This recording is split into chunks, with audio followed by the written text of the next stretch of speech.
can just let me know. Okay, so yeah, I wanted to start taking a little bit of a step back and sort of talking about how decision maker email to target petitions are different from the normal petitions that most NROs are a little bit more comfortable with and have seen more often. So this is sort of a default petition that's being run by the Greenpeace NRO in New Zealand, and it's just a basic petition campaign. So the signature form is asking for the basic information that New Zealand asks for all signers. The who field in this particular example is a bit more open-ended.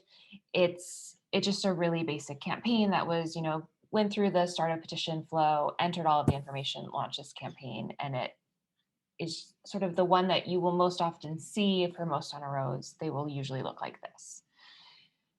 What's different about decision makers? So decision makers is a record of the who field that's a little bit more structured than the default open-ended, just type whatever you want to into this field version that's used for most petitions.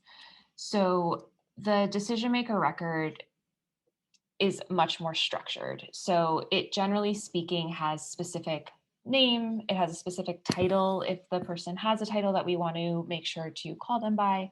It generally has a specific location of where this person is based, and it will often also have either their phone number or their email address or some other contact information that the organization can use when they're trying to communicate with that decision maker. And there are like a couple of benefits to the decision maker feature outside of the email to target functionality that we're going to spend most time on. In general, adding a decision maker to a petition is something that most organizations don't go through the process of doing. Adding a decision maker is currently something only an admin can do. So an individual who is creating a petition can't say, you, Greenpeace, New Zealand, have this decision maker record. We're going to say that my new petition that I'm creating as a supporter is tied to that existing record that you've already created. The decision maker records are always handled by admins. So admins are the ones who are creating this record. They're the ones who are associating this record with the appropriate petitions on their platform. So it's generally a step that a lot of organizations don't do unless they want to use the email to target features. But I think that what's useful about this are a couple of things. So one is that if you are having the same person being targeted for multiple petitions, it just creates some consistency in what that who fields look like. So, this is obviously like based on the movie The Wizard of Oz. You can tell from Repair the Relevant Road and Oz. But like, let's say that you were having a lot of campaigns targeting the Wizard of Oz and you wanted all of them to call this person Oz the Great and Terrible versus Wizard of Oz or like some other collection of names. Like if there's something where you want consistency so that it's easier for people to find the campaigns targeting this person, you can use the decision maker record for that, which is sort of the public facing benefit. If you're not doing any sort of email to target functionality. And then on the admin side, the other thing that can be nice is it's a way to sort of group all of the petitions together for admins to keep track of. So within this decision maker record, admins can say, show me all of the campaigns that we're currently targeting Oz for. And so I can go in here, I can see all of those petitions. I can eventually use that in additional communications. I can use it in storytelling. I can use it if we're talking to this decision maker in person. So it's just a way. So for the purposes of admins, it's mostly a way of like grouping these different petitions together.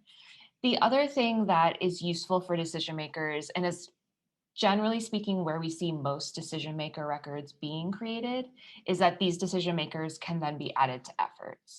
So you can see that this decision maker is included in a few efforts here. And for those of you who are less familiar with efforts, I'm going to also do like the 90-second version of what this feature is. I think Elodie can attest, I'm sure, that this is a complicated feature. There's a lot included in efforts and it can be confusing. And so that is truly like an entire training of its own, but we're going to do the super, super fast version, which is basically that efforts allow organizations to take a single national or international campaign, and to break it down into a bunch of individual petitions targeting individual decision makers. So the set of petitions here, the idea is like, people are trying to close hospitals. We're going to try and keep our hospitals open because we don't want them closed. But instead of targeting maybe like a single ministry who's deciding which hospitals are going to close, we're going to target our local member of parliament or our local congressperson and ask them to advocate on behalf of the community that they're overseeing to keep the hospital open. So that's one version. Greenpeace France has used this often. So they're currently doing a campaign that I believe is around like air traffic and things around airports. It's all in French, so Exactly. perfect. There was something around more fruits and vegetables, greener options in cafeterias. I think it was like 1 day a week having meatless options was a part of that campaign. So it basically just allows you to take something that would maybe be a national campaign that has like difficulty deciding who should actually be in charge of it at a national level, and all breaking it down into a bunch of questions, a bunch of different targets. Basically just allows you to sort of change the way you're targeting to have a bunch of local targets that add up to that national campaign without having to have like a single national petition. Does that make sense? Or any questions there? Yes, I mean, yes, thank you. Yeah, absolutely. And Elodie, did you have another question? Can we have petition linked to this minister? Sorry, but the petitions are also targeting other decision makers. I don't know if you see what I mean, but is it possible to link petitions even if there are several decision makers? So at the moment, no. At the moment, there's only one decision maker record. So when you are creating the petition, you would do something like this, where you have a bunch of names, but as far as ControlShift knows, it's just a single decision maker. This is something that we have gotten feedback from different organizations. So it's something that I think we're broadly interested in doing, and allowing you to say this individual campaign should be tied to the minister of the environment and the local MP and the mayor and someone else, and have all four of them be listed as that petition's decision maker. But currently there's only one decision maker record per petition. And so you could have the mayor both included in this larger list of decision makers. You could potentially have a separate record that's just that mayor, that has the campaigns that that person is the sole decider for, but there would be two different records within the ControlShift backend. So there'd be basically two different targets here that people would see in their list if they went to see who are the decision makers that are available. Okay, so sort of just to recap, the decision maker record is sort of separate to the email to target features. It is required to enable those email to target features, but it also has its own benefits outside of email to target. So the benefits are being able to track all of the campaigns that are targeting an individual person, being able to provide some consistency around how that person is referred to, the information that you have for them in terms of their name and their title and their location and that sort of thing. And then also being able to add them to an effort and then recruit someone to lead a petition targeting them. So if we knew that we wanted to target Oz, we could add him to this effort and then say, if you are nearby and he is your local target, you should volunteer to lead the campaign targeting him.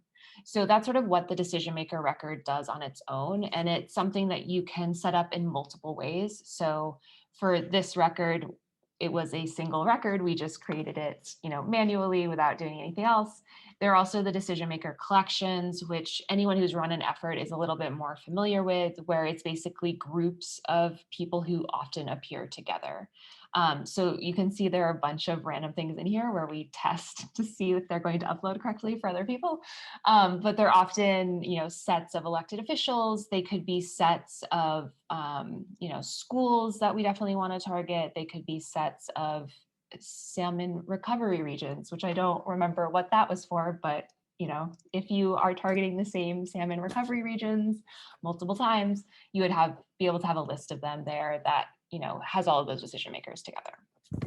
So once you have a decision maker record, or once you have a petition that you want to add a decision maker record to, the next step is to actually set up the record itself. And we're going to go through that whole process, but I want to talk a bit more broadly about the email to target stuff first, and then we'll talk about how to actually set it all up from start to finish.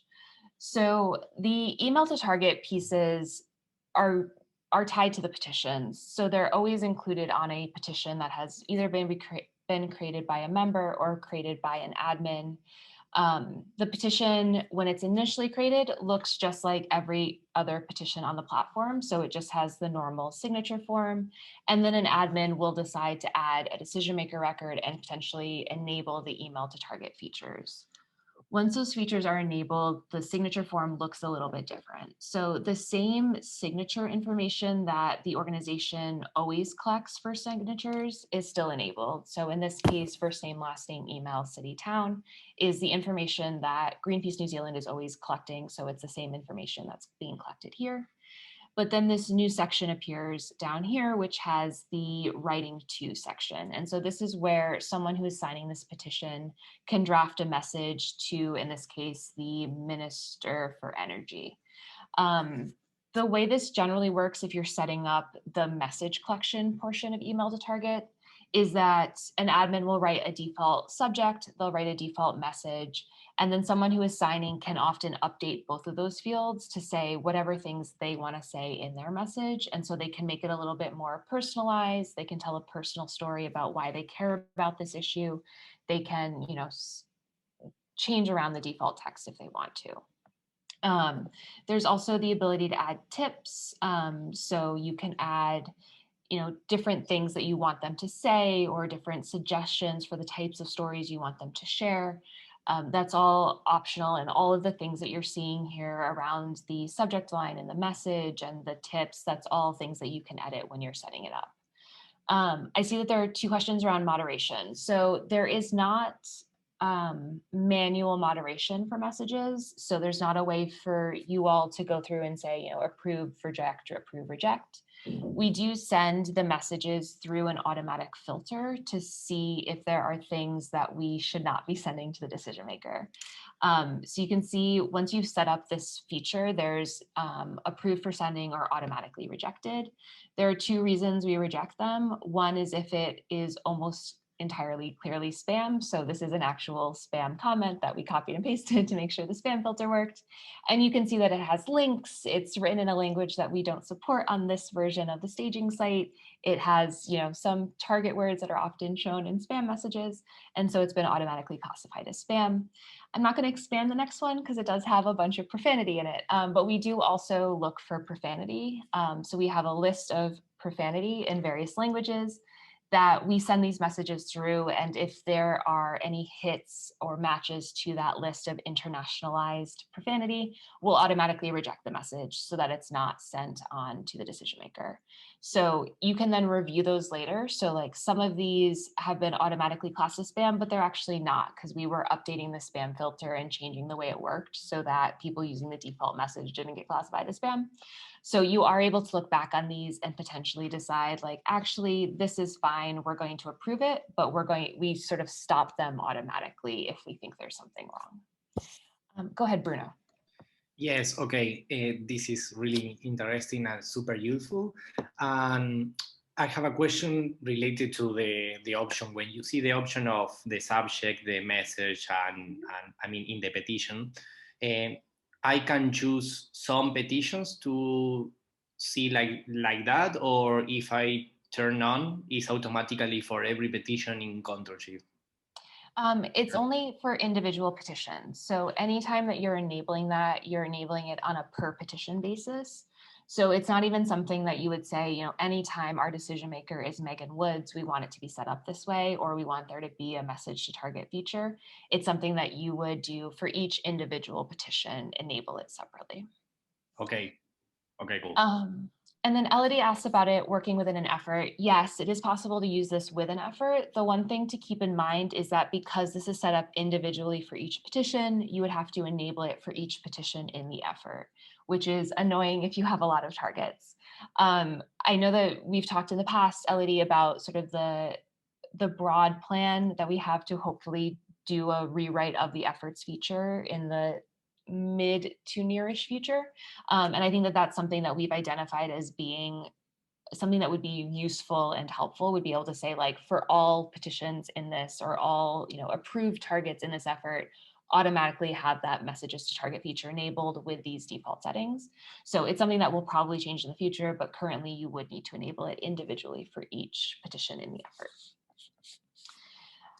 Okay, so once someone signs and once they've been approved by the automatic filters, what will happen is that their message will be sent on to the decision maker. And it often looks something like this. And there's also this link that I'll drop in where you can see some screenshots if you want to, you know, take a look later on about what these look like when they're sent over.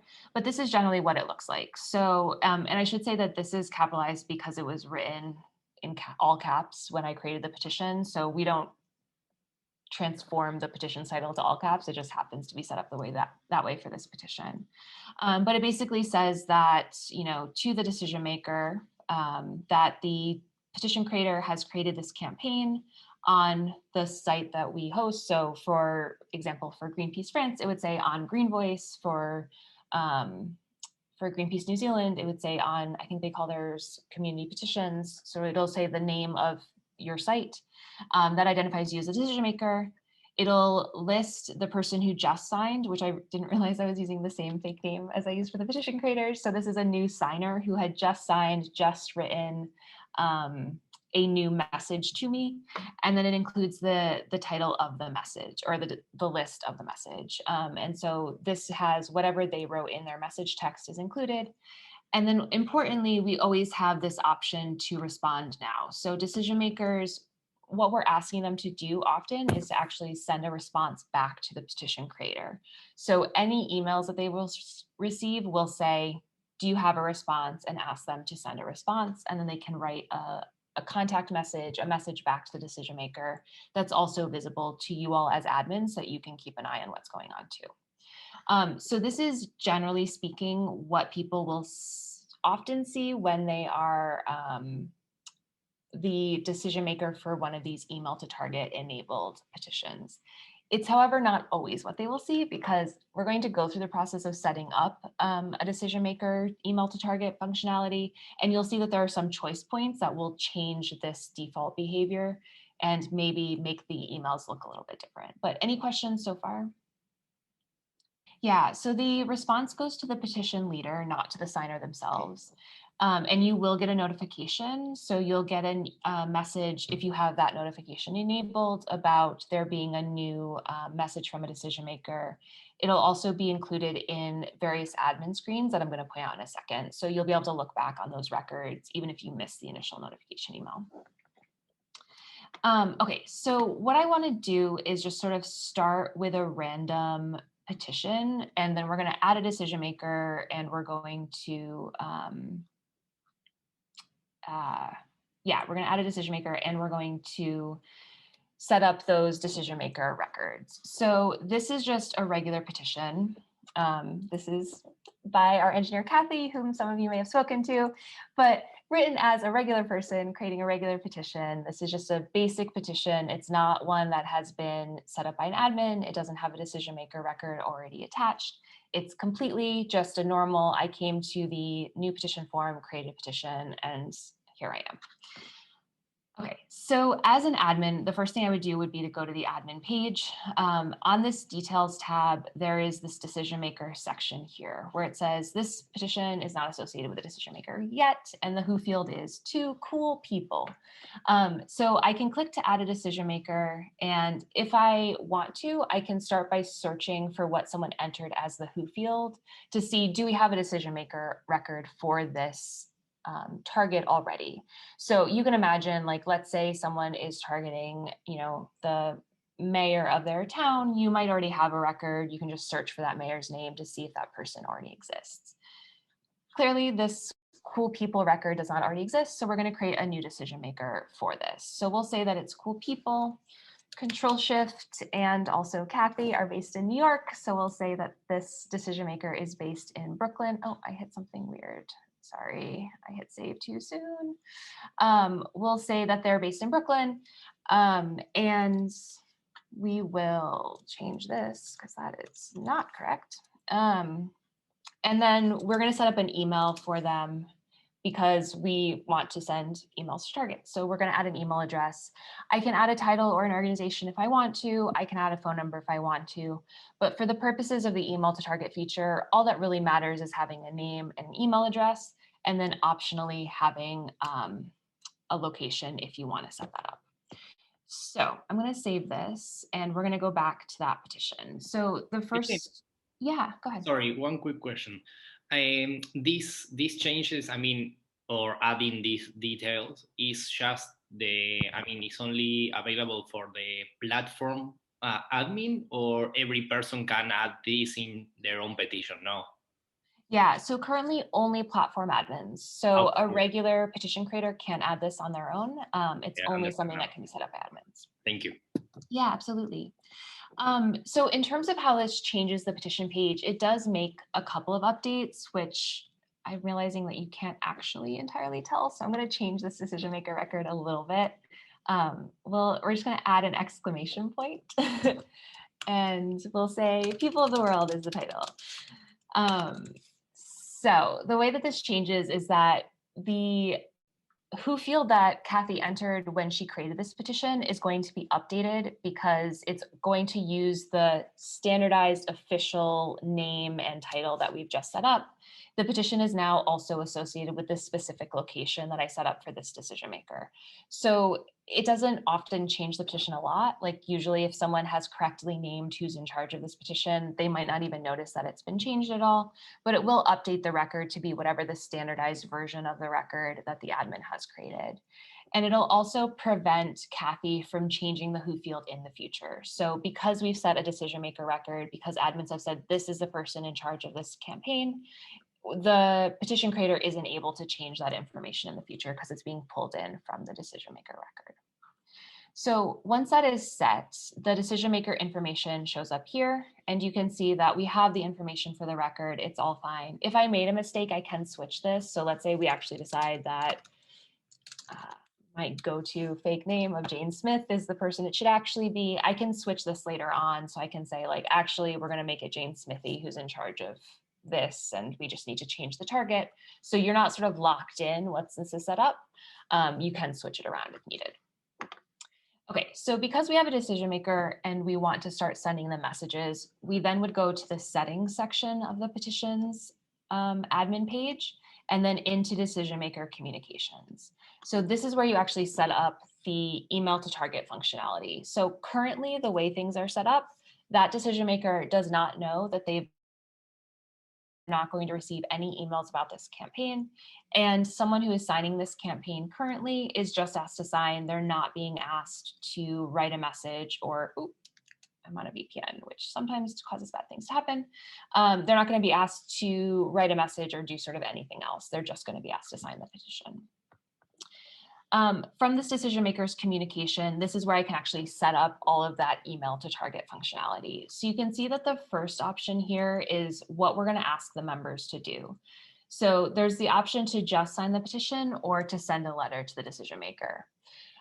This is one of the choice points that changes the type of email that the decision maker potentially receives. So let's say that you do want your decision maker to be notified that a petition exists and that you're collecting signatures, but you don't actually want to collect messages. It just doesn't really feel useful for you to have people write specific messages to the decision maker. You can set this up so that people are taking action and we're letting the decision maker know, but we're just asking people to sign. We're not asking people to do anything else. So, oh, I thought I had this one open already. Darn it, I don't. But basically this petition here was set up in that way. So it was set up where we are targeting a decision maker. We are letting them know that there is a petition, but we are just asking people to sign. We're not asking people to do anything outside of the ordinary. They, as a signer, probably wouldn't know that this is set up to send messages to a decision maker. So they're just entering their signature information.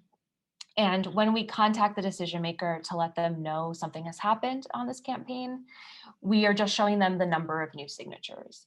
So the way that this works is once you've enabled notifications about just the signatures component, we'll basically generate one of these emails anytime someone signs a petition. And we will say, because someone has just signed this campaign that is set up to notify the decision maker, we are going to plan to send an email with an update on the number of signers in 24 hours. And so that email that has been generated with that first signature will then include all of the signatures that have happened in that 24-hour period. So often it won't say one new signer, it'll hopefully say like hundreds of new signers have been added to this petition in the last 24 hours. You can see that it still names the campaign creator and the petition that was created. It also names the name of the site. So in this case, ControlShift staging.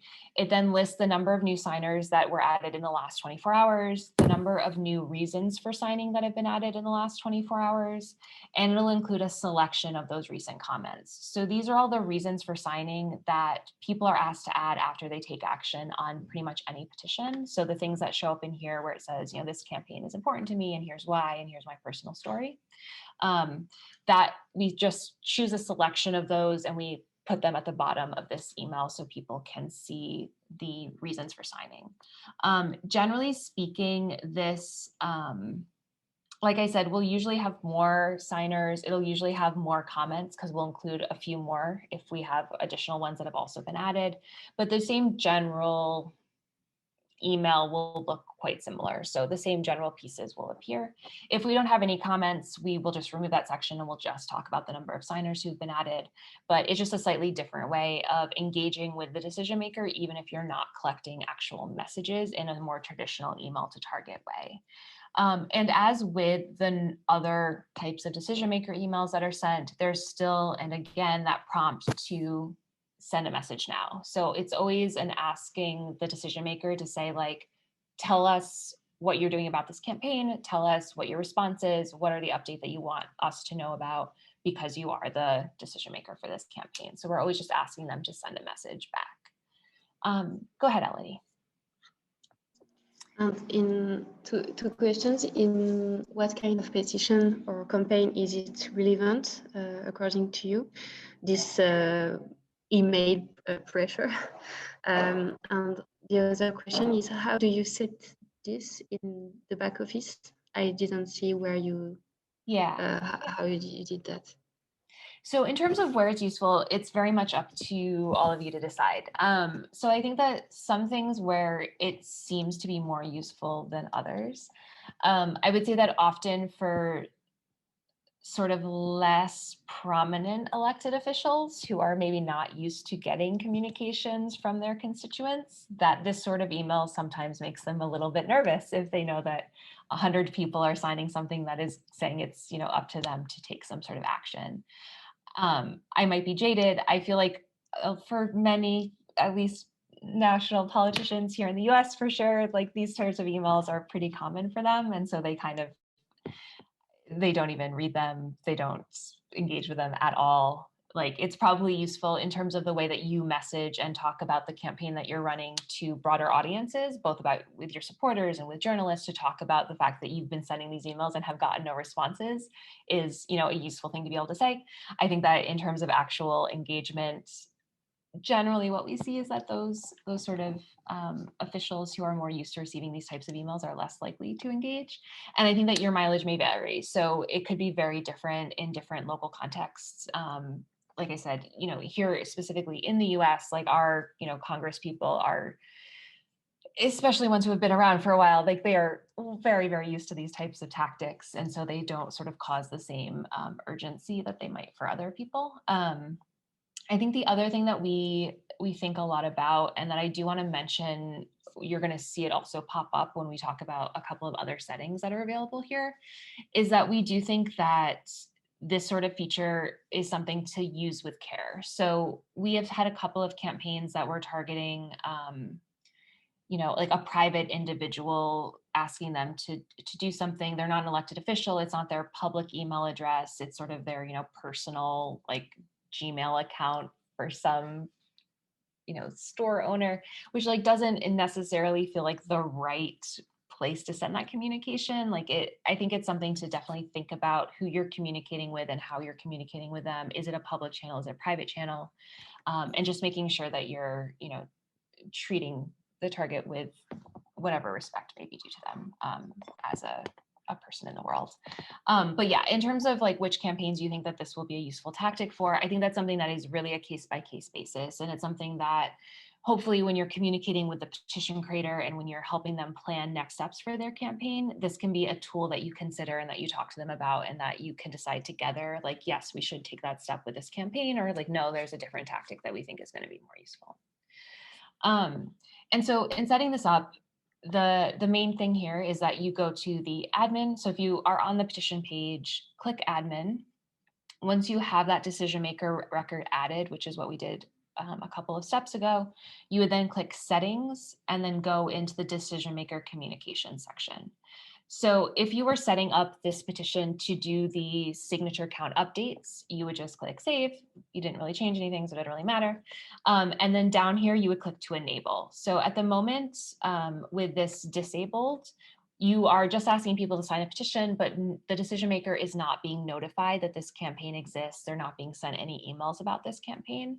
They won't be sent emails until you click to enable.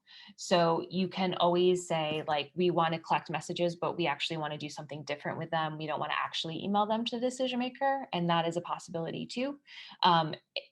If you do want them to be sent, you just need to click to enable, which will send the initial email. The initial email basically says, hey, you've been named as a decision maker for this petition. Do you have a response even before we start sending you the signature count updates or the messages from signers? And once you've enabled the notifications, you can then see the notification records here. So we'll tell you each time we send an email. And then whether or not it's been opened or clicked. And so the opened thing is basically a pixel. This is how open tracking works for emails, where there is an image in a 1 pixel image in the bottom of the email. And then we sort of check to see, like, did anyone try to view that image? And then we know if it was opened. The click would obviously be if they click to respond to the to give a response to the petition leader, or to click any of the other emails in the, any of the other links in the email. So we'll keep a record of that here. So the way that this one is now set up is, excuse me, is that we're going to collect regular signatures from our signers. We're not asking them for individual messages, but we are going to notify the decision maker for this petition about new signatures being added on a 24-hour rolling basis if there's new activity. So let's say that we do actually want to collect messages though, which is the more traditional way that people use this tool. I think that the signed petition can be useful, but generally if people are setting up decision maker communications, they also want to be collecting messages. So if you wanted to change that, you would again go back to the petitions admin page, go to the settings section. Again, we're going to the decision maker communications section of settings, and you're going to click to send a letter to the decision maker. So this is then when you get a bunch more options that you didn't have before. And so the first thing to think about is how often you want these messages delivered. So we do have 2 options here. One is individual messages. So every time someone signs, we are going to automatically send that message off to the decision maker. And you can see that we are a little bit hesitant about this use of the tool, which is why we have this pop-up that says, like, please use this with care. And the main things that we're concerned about when we were building out this feature, one of the organizations that was interested in this feature, when we were talking through sort of the tactics and how they wanted to use it, what caused a bit of concern for us was that they said, we really just want to like break their email. We want to shut down their email by sending them so many messages that their email server crashes. And that's our theory for change, is that we're basically going to annoy them to an extent that they will, magic happens as their email server breaks, and then we get what we want. And like, that was sort of the entire plan. And I think that that potentially was not going to be super useful, to just like annoy someone on something that can also be fixed fairly quickly and then like win a big concession. And like, sometimes maybe that will work, but I think that we really encourage you to think a little bit about, how this can fit into a broader campaign plan that maybe has other steps along the way before crashing their email becomes like the one theory of change. And sort of making sure that you're using this with care. So that's why this pop-up shows up. If you do decide that you want to have individual messages sent, that would be closer to this email here. So you can see that there is a single signer, a single message. This is what that email looks like, where it's each message, each individual signer sends an email, and we will notify the decision maker about each individual message that's sent. So if you did want to set it up that way, these same sort of instructions and different options appear. So there's the instructions for telling people how to interact with this tool in the way that Greenpeace New Zealand has this set up. That says, feel free to edit the letter if you wish. You can have additional tips included if you want to. There's default subject lines and default messages, and you can lock down the subject if you want it to always be the same. So that can be useful for things where you're using this for like a public comment period where the email subject needs to be the same in order for it to be tracked. You can lock it down so that people can't edit the subject. And then there's this introductory text, which basically allows you to just update what it says up here. So if you want to say something else, you want to provide some other details to the decision maker as they're going to look at the messages and send a message back, you can provide some other text up here. So that's sort of the default for sending all messages or to send a daily aggregate. And so again, you're choosing, do you want to send every individual message or a daily aggregate of all messages?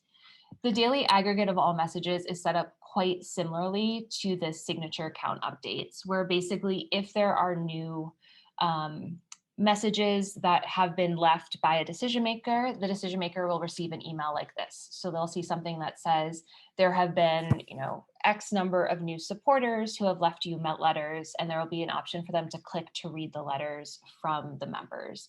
And we'll basically show them a page that has all of the different letters laid out, similar to what we show on the admin side, where you can just see all of the different messages, but it'll include information about like the name of the person who signed it, what they wrote, and it'll again prompt them, do you want to respond to the petition leader? And so if you are using the daily aggregate, this introductory letters section, this will be shown at the top of that collated page of all of the different messages that we've collected. So you can provide some additional context about who these signers are, maybe provide a different additional details for them, ask them to take some additional action. You can sort of set this up how you want. So once you've set all of this up, so let's just add in some basic text here. Why is it? Oh, because I didn't add instructions. All right, that is potentially great. Okay, so once you've set that up, it'll update the signature form so that it looks like this, so that you now have this, let's write a message to the decision maker section. So once you've added that default text, you're basically good to go. You can start collecting those signatures and those messages to the decision maker. Because we had previously enabled notifications, we will also be sending these messages to that decision maker so that they're able to read and review these different messages that are being sent. And again, any of these notification emails that are sent to the decision maker, we will track them here. The other thing you'll see once you've added that letters to decision maker section is you'll see this new option in your settings for the individual petition, which is where you can review all of the letters that have been written by members. This is where you can see anyone that were automatically rejected or see the ones that were approved and sent through to the decision maker. One thing I will say that some organizations do as well would be that some organizations will enable this messages to the decision maker feature, but then actually not send emails to the decision maker at all, but just collect these messages to use in other ways. So that can be another tactic as well. If you want to give people space and like a more prominent prompt to write why this campaign is important and how it's affecting them, and to sort of do the storytelling aspect of campaigning, and you just want to collect them to use them in other ways later on, that can be another option as well, because unless you enable notifications, we're not going to send any emails to that decision maker anyway. So it would then just allow you to collect these messages that maybe you want to put together into a separate type of delivery document, or that you want to talk about in different sort of ways. You would be able to see all of that here. In terms of sort of the last couple of things I'll say, because we're close to the end of time, but there is this help document here that'll sort of show you what these different experiences look like, and what people, the emails that we see and the ways to set things up. So definitely feel free to take a look back at this if you need any additional details there. The other thing that I think it can be useful, like if you're sort of wondering how this all works, is just to set up a petition that has you as a decision maker with your email address. And then you can sort of see what it looks like from the decision maker section. You can ask, sign with a different email, or ask your colleagues to sign, so that you can see what it seems like from the supporter side. And then you can sort of get a feel for if it makes sense for the different campaigns that you're running. The final thing I will say is that I mentioned that we have the profanity filter, and it does have internationalized profanities. So we do have profanity in various other languages. I don't want to promise that it includes all local profanity. So there's a lot of English words that I didn't know. Like, yes, upon seeing it, profanity, 100% agree, but like would not have added to a profanity list that I myself was creating, because they are the minds of imaginative people have created that list. So I think that there's probably fairly good coverage for international and profanity in other languages. But I did just want to flag that it is a list that we're operating off of. So there's not a way for you to specifically add words on your instance. So Elodie's question is great.